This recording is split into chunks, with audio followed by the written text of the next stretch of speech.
Canada is a country that prides itself on promoting human rights at home and overseas. Now, one country is determined to pay a steep price for that principle. Saudi Arabia is suspending direct flights to Canada, demanding 15,000 Saudi students and their families in the country leave, and it's killing off hopes of future trade deals. It's all for speaking out on Twitter against Saudi Arabia's arrest of two women's rights activists on unspecified charges. One, Samar Badawi, is the sister of Raif Badawi, another imprisoned activist whose wife is now a Canadian citizen. I think Saudi Arabia's very aggressive reaction demonstrates how sensitive they are to this kind of criticism, how much it matters to them.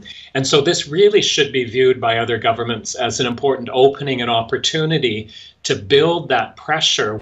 But if Canada was expecting the European Union or the United States to come to its defense, we have discussed it with the government of Saudi Arabia, and it's up for Saudi Arabia and the Canadians to work this matter out. What it got from these Saudi trading partners was lukewarm backing at best. The dispute has given the government of Prime Minister Justin Trudeau a boost at home over support for women's rights. But critics say Canada has little to gain by putting the Saudis on the defensive. The big question is, was this done in a thoughtful and effective way? Would it have been more productive to have used quiet diplomacy rather than a form of public shaming? And was Canada prepared for the fallout?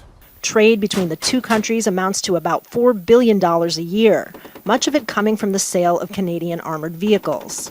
Canada hasn't backed down from its position, but now reportedly is talking to allies with influence for help and pursuing quiet diplomacy after such an explosive spat.